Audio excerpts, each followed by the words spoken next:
नमस्कार. खबरबाच्या खास बातमध्ये मी विजय पवार आपलं मनपूर्वक स्वागत करतोय. मित्रांनो, सध्या ज्ञानेश्वरी वाचावी घरोघरी प्रत्येकाने हे अभियान सुरू आहे. हे अभियानाचा एक भाग म्हणून आपल्याकडे श्री अशोक गोडबोले सर आलेले आहेत. आता अशोक गोडबोले सर म्हणजे नेमके कोण, त्यांच्याविषयी मी थोडं तुम्हाला सांगतोय. एक माणूस प्रवास करतो, जन्माला आल्यानंतर तो प्रवास सुरुवात जेव्हा करतो तो सुरुवातीचा प्रवास आणि आजपर्यंतचा प्रवास अशोक गोडबोले सरांचा प्रवास पाहिला तर ज्ञानेश्वरीच्या अध्यायांमधून सांगितलेला जो कर्मयोग आहे, भक्तियोग आहे, ज्ञानयोग आहे, ह्या सगळ्यांचं मिलाप जर आपण पाहिलं तर अशोक गोडबोले सर सध्या ते ज्ञानेश्वरी वाचावी घरोघरी या अभियानाशी तत्वसंगत काम करत आहेत. त्याचबरोबर ज्ञानेश्वरीचे ते गाढे अभ्यासक आहेत. आपण त्यांच्याशी आज याच विषयावरती गप्पा मारणार आहोत. तर गप्पा मारूया अशोक गोडबोले सरांशी. सर, आमच्या स्टुडिओमध्ये तुमचं मनपूर्वक स्वागत. सर, वाचावी ज्ञानेश्वरी घरोघरी हे जे अभियान सध्या सुरू आहे, म्हणजे प्रत्येकाने ते अभियान आता आपण हातामध्ये घेतलेलं आहे. ते अभियान हा विषय हातामध्ये घेतलेला आहे. तर वाचावी ज्ञानेश्वरी घरोघरी प्रत्येकाने म्हणजे नेमकं काय? वाचावी ज्ञानेश्वरी घरोघरी हा एक नवीन उपक्रम आहे असं आपण समजा. बरं बरं. अभियान या शब्दाचा तसा अर्थ हल्ला असा होतो, परंतु अभि हा उपसर्ग मागे लागला की त्याचा अर्थ कल्याणकारक असा होतो. तर काही कल्याणकारक हितकारक गोष्टी ज्यामध्ये आहेत असा एक नवीन उपक्रम आम्ही घेतलेला आहे, म्हणून त्याला आम्ही अभियान असं नाव दिलं. कल्याणकारक यान म्हणजे एका ठिकाणाहून दुसरीकडे नेणं. तर भ्रमित पार्थाला ज्याप्रमाणे मोहमुक्त करून कृष्णानं दुसरीकडे नेलं, कर्तव्याकडे नेलं, त्याप्रमाणे या ठिकाणी भ्रमग्रस्त अज्ञानी असे जे जीव आहेत त्या जीवांना ज्ञानाकडे नेण्यासाठी म्हणून हा उपक्रम आहे. त्यांचं कल्याण करण्यासाठी हा उपक्रम आहे. आता वाचावी ज्ञानेश्वरी असं का? तर लहानपणी मी ऐकलं होतं की वाचाल तर वाचाल, काहीतरी आपण वाचलं पाहिजे. आजही ते वाचाल तर वाचाल हे आपण सोबतच घेऊन चाललो. पण वाचन संस्कृतीवर आज मोठं संकट आलेलं आहे. अगदी अगदी. त्या यंत्रयुगाचा विकास झाला, प्रत्येकाच्या जवळ मोबाईल्स आहेत. पूर्वी बाईल वेडे लोक होते, आता मोबाईल वेडे झालेत. तर त्यामुळे वाचन कमी झालं. म्हणजे ज्ञानेश्वरीच असं नाही, माणसं वाचतच नाहीत आज. पूर्वी प्रत्येक घरातून रात्री सद्ग्रंथाचं वाचन होई, त्यामुळे काही संस्कार होत, मनामध्ये काही चांगल्या विचारांचं बीजारोपण होई. आणि असं आता होत नाही. त्यामुळे मूल्य रुजवणं फार कठीण जातं, संस्कार करणं फार कठीण जातं. आणि ज्ञानेश्वरी असा ग्रंथ आहे की कोणाचाही त्याला विरोध नाही. कोणीही असो, कुठल्याही पंथाचा, संप्रदायाचा, जातीचा, धर्माचा. वारकरी संप्रदायाने तर ज्ञानेश्वरी आज जिवंत ठेवले, अन्यथा ज्ञानेश्वरी कोणी वाचत नाही. पण इतका संस्कार करणारा, संस्कारांची पेरणी करणारा हा ग्रंथ घरोघरी वाचला जावा, प्रत्येकाने वाचावा, त्यापासून काय फायदा होईल तो आपला आपण घ्यावा, हा एक हेतू त्याच्यामध्ये आहे. अशा प्रकारचं हे एक अत्यंत नम्र, अत्यंत हितकारक असं अभियान आहे. हा एक उपक्रम आहे. आणखीन एक सांगतो की इंग्रजीमध्ये एक सुंदर वाक्य आहे की one who reads lives many lives. जो वाचतो तो अनेक जीवन जगतो, म्हणजे अनेकांच्या जीवनातले अनुभव तो आपले करतो, त्यापासून शिकतो. म्हणून ज्ञानेश्वरी 9033 ओव्यांचा प्रचंड ग्रंथ जरी असला, अनेक ठिकाणी त्याची पारायणं होतात, पण थोडा अर्थ लक्षात घेऊन हळूहळू ज्ञानेश्वरी वाचण्याचा एक संकल्प करावा आणि त्यामुळे घरातलं वातावरण शुद्ध, शांतीपूर्ण होईल.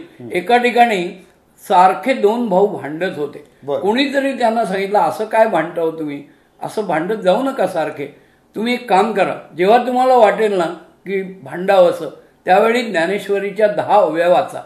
त्या भावांनी ते ऐकलं आणि आज लोक विचारतात काय भांडण तुमचं कुठे गेलं. तेव्हा आज आपल्याकडे हिंसा आहे, भांडणं आहेत, संकुचित विचार आहेत, आपल्यामध्ये संस्कारहीनता आहे, मूल्यांचे बुरुज ढासळलेले आहेत. अशा स्थितीमध्ये जर एखादा ग्रंथ पथप्रदर्शक दीपस्तंभाप्रमाणे असेल तर तो ज्ञानेश्वरी आहे, अशी आमची प्रांजळ भावना आहे. म्हणून वाचावी ज्ञानेश्वरी घरोघरी प्रत्येकानं हे अभियान आम्ही हाती घेतलं. वाचावी ज्ञानेश्वरी घरोघरी प्रत्येकाने हे अभियान खरोखर एक मार्गदर्शक असं अभियान तुम्ही सगळ्यांसाठी हाती घेतलेलं आहे. पण सर जेव्हा हे अभियान तुम्ही हाती घेतलं, पण ह्या अभियान हाती घेण्यामागे ही तुम्हाला कल्पना जी एक आहे, प्रत्येक एक कल्पना सुचते, ही कल्पना तुम्हाला कशी सुचली? वास्तविक मी गेली 10 वर्ष ज्ञानेश्वरी वाचतोय, त्याचा विचार करतोय, अर्थ लावण्याचा प्रयत्न करतोय. काही ज्ञानेश्वरीच्या अध्यायांचं मी इंग्रजीमध्ये भाषांतरही केलं, बरोबर, प्रवचन केली ज्ञानेश्वरीवर.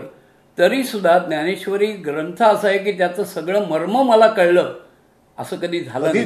असं कोणालाच झालं नाही माझ्यामध्ये आजपर्यंत. कोणी असं सांगू शकणार नाही की मला पूर्ण ज्ञानेश्वरी कळली आहे. आणि ते नाट्यगीत मला आठवतं की मर्मबंधातली ठेव, तेव्हा ज्ञानेश्वरीच्या मर्मबंधातली अर्थाची ठेव कोणती, यासाठी काही करावं. तेवढं आमचे जे मित्र आहेत प्रेममूर्ती, हरिभक्त परायण, अरुणजी कारेकर, ते एक वेगळं व्यक्तिमत्व आहे, समृद्ध व्यक्तिमत्व आहे. ते शिल्पकार, चित्रकार आहेत आणि त्याचबरोबर निष्ठावंत वारकरी आहेत. सगळ्यांनाच म्हणजे त्याचा परिचय आहे आणि ज्ञानेश्वरीचे ते निस्सीम उपासक आहेत. तर त्यांच्या मनात एक दिवस कल्पना आली की आपण ज्ञानेश्वरी वाचावी घरोघरी, असं करावं. काय झालं होतं, रामकृष्ण हरी या भजनाला काहीतरी जोडायचं होतं. बरोबर, म्हणून जय जय रामकृष्ण हरी, ज्ञानेश्वरी वाचावी घरोघरी प्रत्येकाने, अशी एक चीज आम्ही तयार केली आणि त्यातून त्याचं एक अभियान उभं राहिलं, ज्ञानेश्वरी वाचावी घरोघरी प्रत्येकाने. सर तुम्ही आपल्या बोलण्यातून आज मी ऐकतोय, म्हणजे तुम्ही जे बोलताय की तुम्हाला याचा अर्थ असाच आहे की तुम्ही ज्ञानेश्वरी वाचलेत, तुम्ही ज्ञानेश्वरीचे गाढे अभ्यासक आहात. आज तुम्ही वयाची खूप अंतर काटून पुढे आलेला आहात, तुम्ही इतके वर्ष तुम्ही काम करताय सगळं. पण ज्ञानेश्वरीशी संपर्क हा तुमचा वैयक्तिक संपर्क कधी आला, कसा आला? खूप चांगला प्रश्न विचारलात. जरी मी अनेक वर्ष ज्ञानेश्वरी वाचतोय तरी बघा 1954 साल असावं. मी अगदी 9-10 वर्षाचा मुलगा आणि आमच्या गावामध्ये म्हणजे शहापूरला, कसाऱ्याच्या जवळ, मूळगाव शहापूर, कसारा शहापूर, आणि जिल्ह्यात आहे. आणि आता तुम्ही पनवेलमध्ये, पनवेलमध्ये 2000 सालापासून मी स्थायिक आहे. बरोबर. तर शहापूरमध्ये तेव्हा वैकुंठवासी मामासाहेब दांडेकर, म्हणजे सोनू मामा दांडेकर, त्यांना चालती बोलती ज्ञानेश्वरी म्हणत, तर त्यांचं कीर्तन होतं. कीर्तन झाल्यानंतर लोकांनी त्यांना विनंती केली की दुसऱ्या दिवशी आपण प्रवचन करा. त्यांनी ते मान्य केलं. ते प्रवचन एका भाताच्या गिरणीचा मोठा हॉल होता, तर आणि उन्हाचे दिवस, तर तिथे होतं. पण वर एक पाटी लावलेली होती की लहान मुलांना प्रवेश नाही, पोरांसाठी ब्रह्मज्ञान नाही, असं त्या ठिकाणी. असं तुकाराम महाराजांचा अभंग पण आहे की ते समजायला कठीण आहे, त्यामुळे मोठ्या लोकांनी आधी समजून घ्यावं आणि नंतर लहान मुलांपर्यंत ते लावलं होतं. तर माझी तर इच्छा होती, कारण कीर्तन मला खूप आवडलं, दृष्टांत आवडले, गोष्टी आवडल्या. लहान मुलं पोर व्हायचे. आम्ही गेलो, काय करायचं. तेव्हा तिथे एकाने मला पाहिलं की मी रडकुंडीला आलेलो आहे, मला प्रवेश मिळणार नाही. तेव्हा आमची काकू तिथे आली. काकू फार हुशार आमची. ती म्हणाली, असं कर, हे उन्हाळ्यातले दिवस आहेत, 2 गार पाण्याचे गडवे घे, तांबे म्हणजे, आणि भांडी घे 2-3, आणि जा, तुला जाऊ देतील. त्यांना सांग मी पाणी द्यायला आलोय. आणि ज्या ठिकाणी आत सोडणारे जे लोक होते त्यांना मी सांगितलं की उन्हाळ्याचे दिवस आहेत, कोणाला तहान लागली तर म्हणून मी पाणी देण्याचं काम करतो. म्हणजे असं मी पाणक्या झालो. एक पाणक्या तुमची इच्छा पूर्ण कशी पद्धतीने झाली. आणि तिथे गेलो, एक रामशास्त्री प्रभूने झाले आणि एक आम्ही अभ्यासक झालो. तर ती गडवे घेऊन मी गेलो. मध्ये 2 मामानेच हटकलं, ते बसलेले होते असे. आणि मामा म्हणले, काय रे पोरा, तू इकडे कसा काय, पाटी वाचली नाहीस का? त्यामुळे मला पाणी देण्यासाठी म्हणून आयोजकांनी हे केलं. मी दिलं ठोकून तसं. तर वा वा, छान छान. मग तिकडे कोपऱ्यात उभा राहा आणि काही समजलं नाही तरी बिचकू नकोस, पण पाणी मात्र दे, तहान लागली की. तर ठीक आहे, असं मला खरंच काही कळलं नाही, कुठला विषय होता आता त्यावेळेला ते कळणं शक्य नव्हतं. पण काहीतरी चांगलं चाललंय. लोक माना डोलवत होती, लोक मध्येच हसत होती, विनोद झाला की, आणि फार रंगली लोक. आणि मग मामाने मला बोलवलं सगळं झाल्यानंतर, इकडे म्हणे तू यांना पाणी दिलंस ना, फार मोठं काम केलंस, फार मोठा परमार्थ केलास. म्हणे तू आज भुकेल्यांना पाणी देणं ही महत्वाचं आहे. पण म्हणे जशी शरीराची भूक असते ना, तशी ज्ञानाची भूक असते, ती भूक भागवण्याचा मी प्रयत्न केला. संस्कार तुमच्यावरती त्याच वेळेला झाला. आणि ते असं म्हणाले, मी तुला खाऊ देणार आहे. अरे म्हणे मला काय, म्हणे हा खाऊ बाळा असा आहे की आयुष्यभर तुला पुरेल, आणि जोपर्यंत खात राहशील ना तोपर्यंत मी बाळ आहे मोठा कोणी नाहीये, पंडित नाही, ही भावना तुझ्यामध्ये कायम राहील.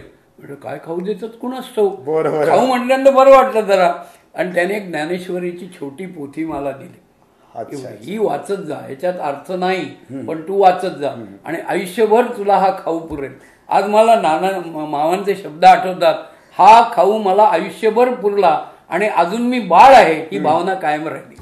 सर, ज्ञानेश्वरी जेव्हा तुम्ही लहान वयामध्ये असताना तुमच्या हातामध्ये तो छोटासा ग्रंथ त्यांनी गुरुजींनी दिला होता, पण आज ज्ञानेश्वरी तुम्ही मला वाटतं इंग्रजीमध्ये सुद्धा अभ्यासले किंवा अभ्यासताय, मराठीमध्ये, संस्कृतमध्ये, सगळ्या भाषेमध्ये तुम्ही ज्ञानेश्वरीचा अभ्यास करताय आणि करत आहात. तरी तुम्ही आता म्हणताय की मला अजून ज्ञानेश्वरी कळलेली नाहीये. तरी सुद्धा मी म्हणेन की तुम्हाला जी काही कळलेली आहे ह्या कळण्यावरून आज ज्ञानेश्वरीमध्ये आपण सरळ सरळ असं बघितलं की कर्मयोग, भक्तियोग, ज्ञानयोग हे 3 योग तर आहेतच, पण याच्या पलीकडे ज्ञानेश्वरीचे अजून काय वैशिष्ट्ये आहेत की जे आमच्या प्रेक्षकांना आज तुमच्या माध्यमातून कळेल तर अत्यंत आनंद वाटेल. ज्ञानेश्वरी हा अध्यात्माचा ग्रंथ आहे हे नक्की. ज्ञानेश्वरी हा गीतेवर दिलेला उत्तम भाष्य ग्रंथ आहे हेही नक्की. बरोबर. परंतु ज्ञानेश्वरी हा जसा उत्तम भाष्य ग्रंथ आहे तसं महाकवीच्या प्रतिभेला सुद्धा लाजवणारी एका कवीश्वराची प्रतिभा त्यात आहे. तर हा मोठा काव्यग्रंथ आहे आणि मराठीमध्ये इतका मोठा काव्यग्रंथ अजून झालेला नाही. तर मी असं सांगेन की अध्यात्म ग्रंथ म्हणून याचं काय वैशिष्ट्य आहे. ज्ञानेश्वरांनी स्वतः सांगितलंय की साच बोलाचे नव्हे हे शास्त्र, संसार जिणते हे शस्त्र, आत्मा अवतरविते मंत्र अक्षरे इये. हे बडबड करण्याचं आणि बोलाचं शास्त्र नाही, तर हे संसार जिंकणारं आपल्या हातात आलेलं एक ज्ञानमय शस्त्र आहे. संसार जिंकणार हा जो शब्द आहे तो इतका ठळक आणि इतका हे जबरदस्त वाटतोय. तो म्हणजे हा शब्द जरी कळला तरी आम्ही खूप काही पुढे जाऊन निघू. वास्तविक ज्ञानेश्वरांचं व्यक्तिमत्व अत्यंत शांत, अत्यंत मृदू आणि एक ब्रह्मचारी माणूस. संसार जिणते हे शस्त्र असं ते म्हणतात. आता याचा एक अर्थ थोडा ज्ञानेश्वरांना काय अभिप्राय सांगा. संसार म्हणजे काय, आपण प्रपंच म्हणतो तो तर आहेच, मुलं बाळ, लग्न होणं, हा त्यांची पुढे लग्न, हे सगळं चालूच असतं. पण संसार याचा शास्त्रीय अर्थ जन्म आणि मृत्यू असा आहे. बघा, संसाराला तुकोबारायांनी असं म्हटलंय, किती वेळा जन्मा यावे, किती वेळा व्हावे फजित, तसं पुनरपि जननम पुनरपि मरणम पुनरपि जननी जठरे शयनम इह संसारे खलु दुस्तारे कृपया पारे पाही मुरारे. शंकराचार्य एका स्तोत्रात म्हणतात, पुन्हा पुन्हा जन्माला यायचं, पुन्हा पुन्हा मरायचं, पुन्हा पुन्हा आईच्या गर्भात जायचं. अरे या संसारातून केव्हा तरी हे मुरारी तू मला मुक्त कर. तर संसार जिंकायचा म्हणजे जन्म मरणाच्या फेऱ्यातून कायमचं मुक्त व्हायचं, हा एक त्यांना अर्थ अभिप्रेत असलेला अर्थ. म्हणजे ज्याला आपण धर्म अर्थ काम मोक्ष म्हणतो तशी मोक्षाची एक कल्पना आहे. काही वेळा जीवनमुक्त पण त्यांनी कल्पना मांडलेली आहे. तर ज्ञानदेवांना जीवनमुक्त जे असतात त्यांची मुक्ती अभिप्रेत आहे, आणि जे जन्म मृत्यूच्या संसारातून पार होऊन गेलेले आहेत, मुक्त आत्मे झालेली मुक्ती सुद्धा त्यांना असं हे शास्त्र आहे असं ते म्हणतात. आता काव्य ग्रंथ आहे त्याचं एक छोटस सांगतो की ज्ञानेश्वरीमध्ये शब्द कसे वापरले. बरोबर, अप्रतिम.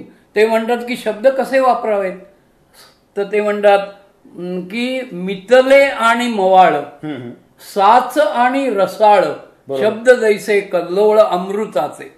ते मितले असावे, मोजके शब्द. बरोबर. म्हणजे कसं म्हणलंय की ocean of thought in A drop of language, की एका शब्दाच्या कणामध्ये सगळं अर्थाचा सागर यावा. त्यांनी भावार्थाचे गिरीवर असा शब्द वापरले, मोजके शब्द, जास्त फापट पसारा नाही.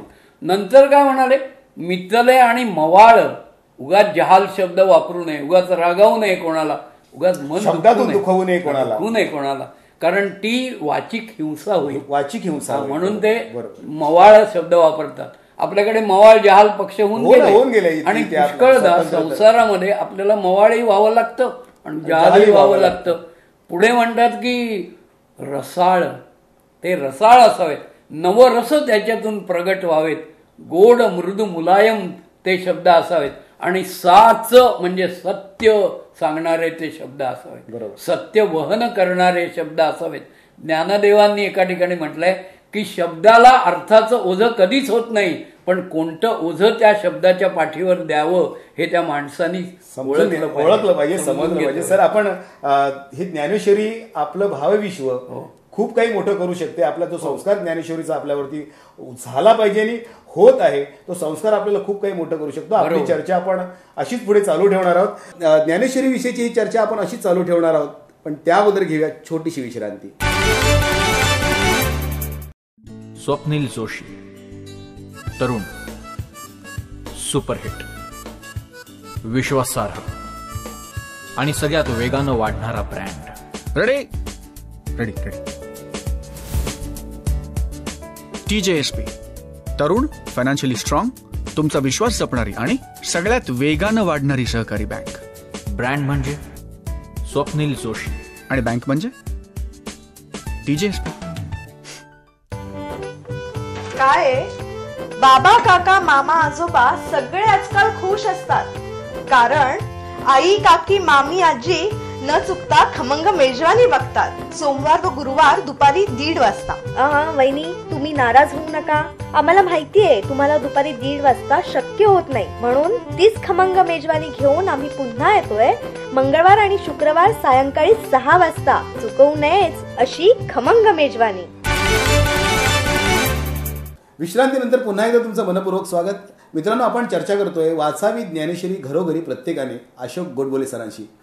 सर, मला सांगा, आज ज्ञानेश्वरी हा ग्रंथ पाहिला तर तुम्ही मगाचपासून आपण जे काही चर्चा करतोय अगदी विस्तृत चर्चा, म्हणजे विस्तृत म्हणजे आपल्या आजच्या कार्यक्रमाच्या अनुषंगाने जी चर्चा होती ती विस्तृत होती आहे.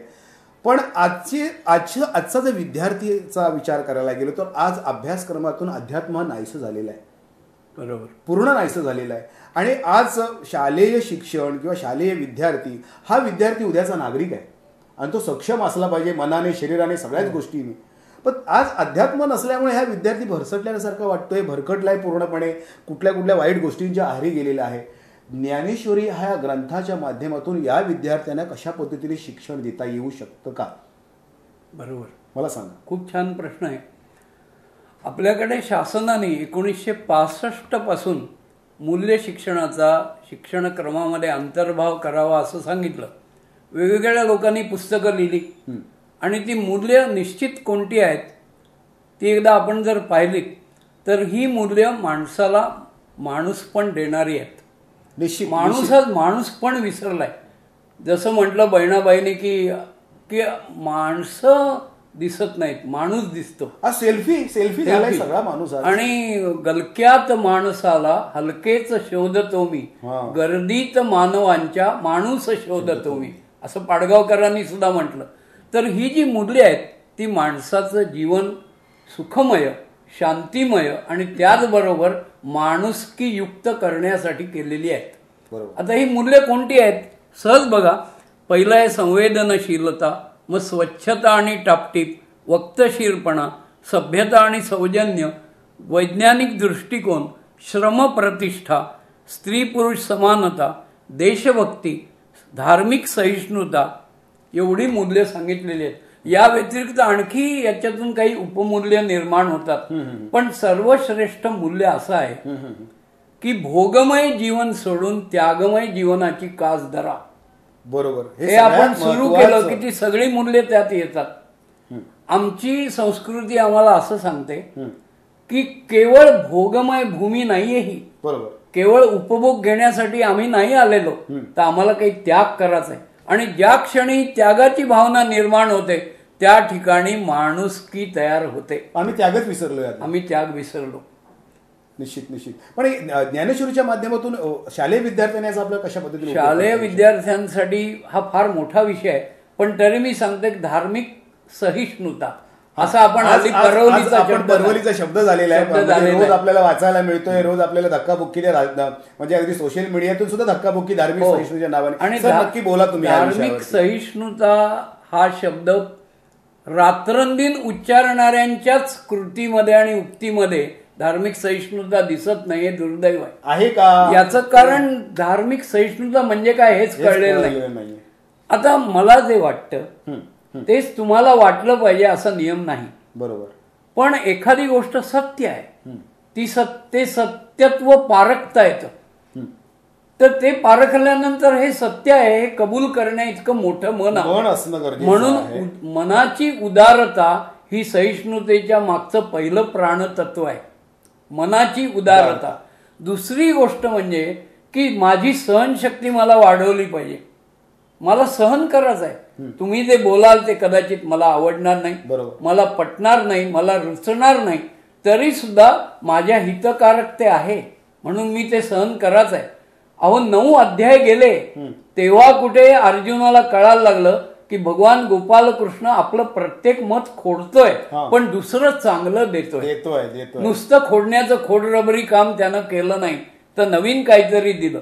म्हणून हट्टाग्रह सोडणे हा दुसरा महत्वाचा मुद्दा. आणि तो अर्जुनाने सोडला. अर्जुनाने हट्टाग्रह सोडला. अर्जुन आधी हट्टी होता. मग आता ख्रिश्चन धर्मामध्ये काही चांगल्या गोष्टी असतील, काही मुस्लिम धर्मामध्ये असतील, काही आणखीन अनेक धर्म आहेत त्यांच्यात असतील. तर या सगळ्या चांगल्या गोष्टी कळण्यासाठी आम्ही त्या धर्मांचा अभ्यास करू का? त्यांचे धर्मग्रंथ मोठे आहेत, ते वाचता येणार नाहीत.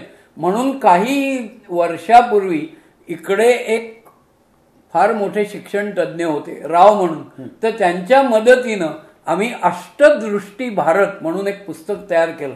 त्यात 8 धर्मांची माहिती सोप्या भाषेत आणि काव्यात मिळेल असा आमचा मानस होता. त्यांनी इंग्रजी कविता लिहिल्या, मी त्याचं मराठी भाषांतर केलं आणि त्या वाचल्यानंतर त्या 8 धर्मांची महत्वाची मूलभूत माहिती आपल्याला मिळेल त्या कवितांमधून. तर ते अष्टदृष्टी भारत म्हणून पुस्तक आहे. तर अशी त्या धर्मांची मूलभूत माहिती, त्यांची तत्व आपण जर स्वीकारली तर आपण सहिष्णू होत जातो. तिसरी गोष्ट, त्यांच्या धर्मामध्ये असं म्हणण्यापेक्षा माझ्याशी बोलणारा जो कोण आहे त्याला सुद्धा मला काहीतरी सांगायचं आहे, त्याला सुद्धा सांगण्यासारखं बरंच आहे आणि त्याच्या सांगण्यात सुद्धा अर्थ आहे असा माझा दृष्टिकोन तयार व्हायला पाहिजे. आणि हा हळूहळू तयार होईल. ज्ञानदेवानी हा दृष्टिकोन तयार केला. ते म्हणाले की मी आंधळ्यासमोर काही बोलतोय तर त्याला ते चित्र दिसणार नाही म्हणून मी नेमकं त्याच्याशी बोललं पाहिजे. नाहीतर काय व्हायचं म्हणे, मी काहीतरी वेगळं बोलायचो आणि ते आंधळ्यानी बघायचं आणि मुक्यानी ऐकायचं, अशी काहीतरी विचित्र अवस्था होईल. म्हणून सहिष्णुता म्हणजे प्रथम सहन करण्याची शक्ती सगळ्यामध्ये हवी. सहन काय करायला लागतं? वाईट करायला लागतं सहन. ते पटत नाही ते करायला लागतं, जे पटत नाही ते रुचत नाही ते सहन करायला लागतं. पण ते एकतर्फी असू नये. बरोबर.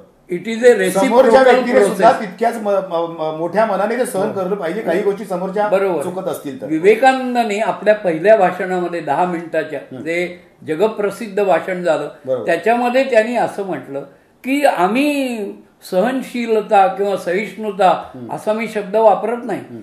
मी असा शब्द वापरतो टॉलरन्ससाठी की आमची भूमिका स्वागतशील आहे. कारण सहिष्णू म्हटलं की मी काहीतरी सहन करतो, मी सहन नाही करत. तुमचं तुमच्यापाशी चांगलंच आहे त्याचं मी स्वागत करतो. म्हणून ते असं म्हणाले.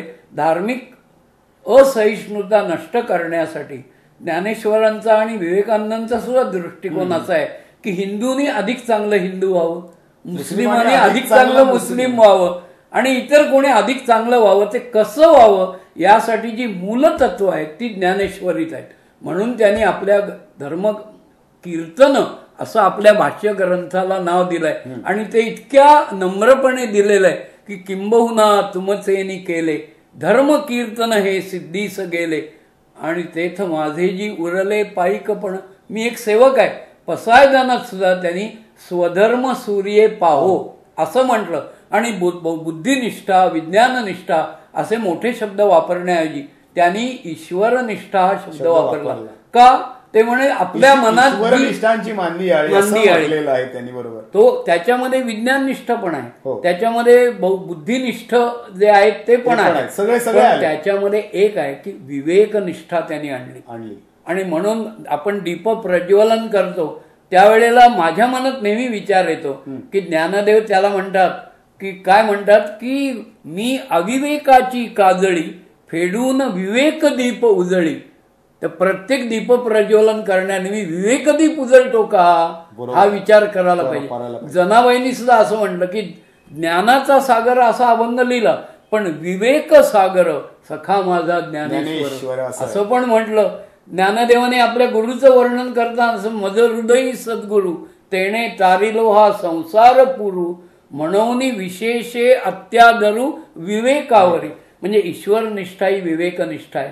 ही विवेकनिष्ठा आणि ईश्वरनिष्ठा जागृत झाली तर धार्मिक असहिष्णुता नष्ट होईल, कधीच राहणारच नाही. सगळ्यांनी स्वीकारलं एकमेकांना तरी सगळं संपेल. सर, ज्ञानेश्वरी हा ग्रंथ इतका म्हणजे कितीतरी जेवढा बोलावं तेवढं ह्या ग्रंथावरती कमी आहे. म्हणून मला वाटतं विश्वाने सुद्धा हा ग्रंथ स्वीकारलेला आहे. मग ह्या ग्रंथाला, ज्ञानेश्वरीला विश्वग्रंथ हे जे काही पद मिळालं किंवा त्याला मान्यता मिळाली, ही कशा पद्धतीने मिळाली? फार सुरेख प्रश्न आहे आणि याच्यामध्ये थोडं तपशिलात जाऊन मी सांगतो.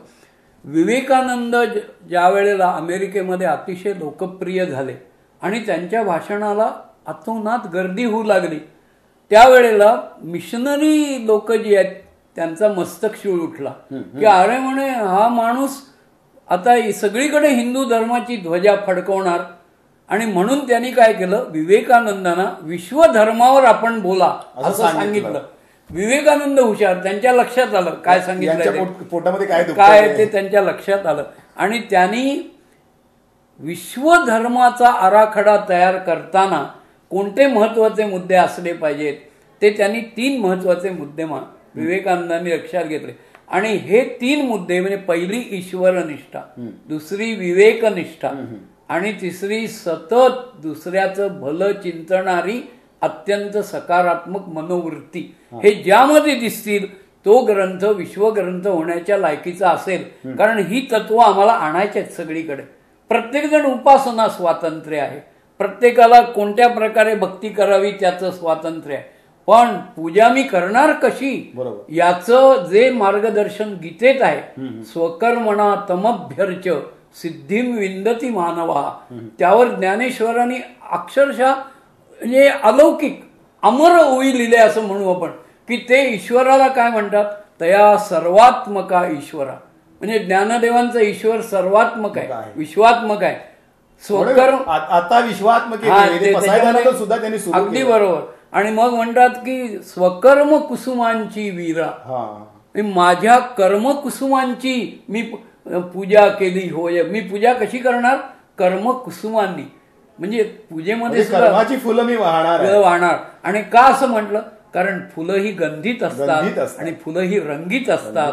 ज्ञानदेव हे प्रतिभाशाली कवी होते आणि कलावंताचं हृदय आहे, म्हणून तिथे स्वकर्म कुसुमांची वीरा अशी. तर असे नवीन जे काही आहे म्हणजे अभिनव, पुन्हा मी म्हणतो कल्याणकारक नवीन, not novelty for the heck of novelty, असं नाही. आणि दुसरं असं, आणि ते त्यांनी म्हणताना असं सांगितलं, yes there is a book which is a beautiful commentary written by a famous saint from Maharashtra, and this book consists of all the important principles which will enable me to chalk out the outline of the universal religion. हे म्हणण्यामध्ये नक्की त्यांचा ओढा किंवा त्यांनी अंगुली निर्देश ज्ञानेश्वरीकडे केला अशी आमची प्रांजळ समजूत आहे. आणि म्हणूनच हा ज्ञानेश्वरी ग्रंथ विश्वग्रंथाचं पद, ते बहुमानाचं पद याला मिळतं. आणखीन एक तपशील आहे, त्यांनी असं सांगितलं की only noble man can write noble poetry. तसं फार मोठा माणूसच असं तयार करू शकतो. ज्ञानेश्वर वैश्विक पातळीवर विचार करणारे एक तत्वज्ञ होते. अहो त्यांचं घर सुद्धा बघा काय म्हणतात ते, की हे विश्वची माझे घर, आणि त्याचे किती अर्थ आहेत. वास्तविक संस्कृत मध्ये शब्द आहे सहिष्णुता, ज्यांना जाणून घ्यायची हे विश्वाची माझे घर समजून घ्यायला हवं. आणि अनिकेत शब्दावर हे व्याख्यान आहे. म्हणजे अनिकेत म्हणजे बेघर असं ते म्हणाले नाही आणि तंटे माजवले नाहीत त्यांनी अनिकेत या शब्दाला हे विश्वाची माझे घर. त्यांचं दुःख कसं आहे, विश्वाचे हे अर्थ माझ्या मनी प्रकाशले. पुन्हा त्यांचे गुरु कसे आहेत, अगा विश्वैक धामा. पुन्हा निवृत्तीनाथांबद्दल ते काय म्हणतात की विश्वात्मक हा निवृत्ती, म्हणजे आपल्या गुरुला सुद्धा पुन्हा पसायदान मागताना आता विश्वात्मके देवे. आणि अक्षरशः 50हून अधिक वेळा विश्व हा शब्द तिथे आलेला आहे. त्यामुळे विवेकानंद असं म्हणतात की विश्वधर्माचा आराखडा रचताना गीतेला डावलता येणार नाही. आणि गीता समजून घ्यायची तर ज्ञानेश्वरी वाचणं अटळ आहे, म्हणून वाचावी ज्ञानेश्वरी घरोघरी. सर वाचावी ज्ञानेश्वरी घरी. खरोखर म्हणजे हे एक वाचावी ज्ञानेश्वरी घरी घरी प्रत्येकाने. आपण हे अभियान राबवतो आहोत, आता सुरू आहे आपलं अभियान, आणि प्रत्येकाने ज्ञानेश्वरी घरोघरी वाचलीच हवी, वाचायलाच हवी, आणि प्रत्येक आई वडिलांनी आपल्या मुलांना ते समजून सांगायला पाहिजे, स्वतः समजून घ्यायला हवी. पण ही समजण्यासाठी ही ज्ञानेश्वरीची भाषा जी आहे ती त्यांना कशा पद्धतीने अवगत करायला पाहिजे, ती समजून कशा पद्धतीने घ्यायला पाहिजे. जाता जाता आमच्या प्रेक्षकांना थोडा एक तांत्रिक विषय आहे, भाषाशास्त्राचा विषय आहे, पण मी सांगतो. ज्ञानेश्वरी लिहिली ती 1290 मध्ये, म्हणजे आज तिला 725 वर्ष झाली. 725 वर्षापूर्वी या महाराष्ट्रामध्ये यादवांचं राज्य होतं. त्यामुळे ती जी मराठी आहे ती यादवकालीन मराठी आहे. ज्ञानेश्वरांनी त्यावेळेला हे केली ती यादवकालीन मराठी म्हणजे प्राकृत भाषा, अर्धमागधी भाषा, अशा भाषांचं मिश्रण आहे. त्यामुळे त्याची त्यातले प्रत्यय, त्याची घटना, त्यातली विभक्ती आम्हाला आज कळत नाही. म्हणून ती जर आम्हीच समजून घ्यायची असेल तर मग एक व्याकरणाचं पुस्तक आहे. आपले थोर भाषाशास्त्रज्ञ आणि इतिहास संशोधक विका राजवाडे यांनी एक पुस्तक दिलंय, ज्ञानेश्वरीचे मराठी व्याकरण. बरोबर. आणि ते 120 पानांचं छोटंसं पुस्तक आहे. त्याचा जर प्रत्येकाने अभ्यास केला मार्गदर्शक ठरू शकतो. मी काय आता त्या पुस्तकाची जाहिरातबाजी करण्यासाठी इथे बसलो नाही, पण ज्याला आपण हून समजून घ्यायचे की मी दुसरी वाचणार नाही. आता मोठमोठे ज्ञानेश्वरीचं अर्थ लावणारे जे वाच्यकार आहेत, सुनुमामा दांडेकर आहेत, साखरे महाराज आहेत, त्यांनी या पुस्तकाचा अभ्यास केलेला आहे. आणि ही जी पुस्तकं आहेत ही जर प्रत्येकाने आपण वाचून तर आपल्याला त्याचा स्वतःला अर्थ लावता येईल.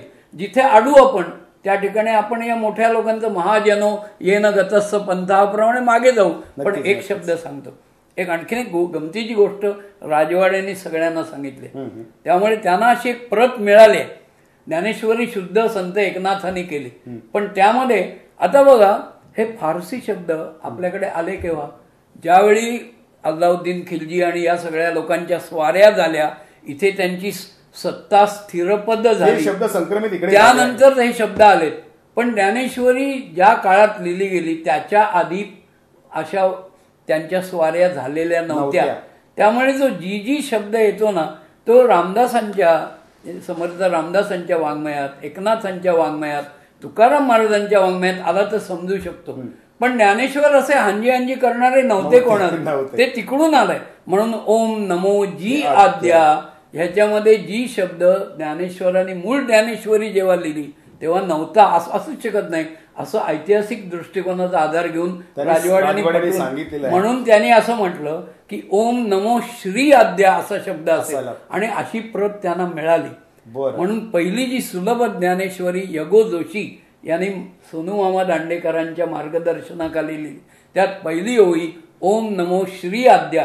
अशी अनेक स्थळं आपल्याला जसा आपण अभ्यास करत जाऊ, भाषेचा अभ्यास सुद्धा ज्ञानेश्वरीच्या बाबतीत महत्वाचा आहे. म्हणून मला असं शेवटी असं सांगायचं आहे की याचा अभ्यास आपण जरूर करावा. आपण त्यासाठी वाचलं पाहिजे ना. म्हणजे आपल्याकडे घराची रचना कशी असेल, माझघर आहे, उंबरठ आहे, उंबरठ ओलांडल्याशिवाय माझघरात कसं जाणार, वाचल्याशिवाय हे उंबरठ आहे आणि ओलांडायला पाहिजे, तरच आम्हाला ज्ञानेश्वरीचं दर्शन होणार. सर तुम्ही आमच्या स्टुडिओमध्ये आलात, खूप ज्ञानेश्वरीवरती खूप काही बोलण्यासारखं आहे आणि तुमच्याकडून खूप काही ऐकण्यासारखं आहे. तुम्ही जो अभ्यास केलेला आहे म्हणजे हा विषय इथे संपणार नाही, एका तासामध्ये अर्ध्या तासामध्ये हा विषय संपू शकणार नाहीये. तुम्ही स्टुडिओमध्ये आलात, पुन्हा कधी आपण याच्यावरती निश्चितपणे तुम्हाला गप्पा मारायला इथे बोलवणार आहोत. तुम्ही आज आलात, आमच्या सगळ्या प्रेक्षकांना ज्ञानेश्वरीबद्दल जे काही सांगितलं ते निश्चितपणे त्यांचे कान तृप्त झालेले असतील. सर तुमचे मनापासून आम्ही धन्यवाद व्यक्त करतोय. मित्रांनो, गोडबोले सरांसारखे अनेक अभ्यासक आपल्या अवतीभोवती आहेत. तुम्ही सुद्धा चांगली कामं करत असाल तर तुम्हाला आमचं व्यासपीठ निश्चितपणे आम्ही उपलब्ध करून देऊ. त्यासाठी आमचा पत्ता लिहून घ्या. दोस्तों, हम इंटरनेट के माध्यम से जुड़े रह सकते हैं. हमारा ईमेल एड्रेस है khabarbaat@live.in. फेसबुक पे हम मिल सकते हैं facebook.com/khabarbaat. यूट्यूब पे हम मिल सकते हैं youtube.com/UNBSuman. हमारा मोबाइल नंबर है 9869009449. तर पुन्हा भेटूया नवीन व्यक्तीसह नवीन विचार घेऊन. तोपर्यंत धन्यवाद.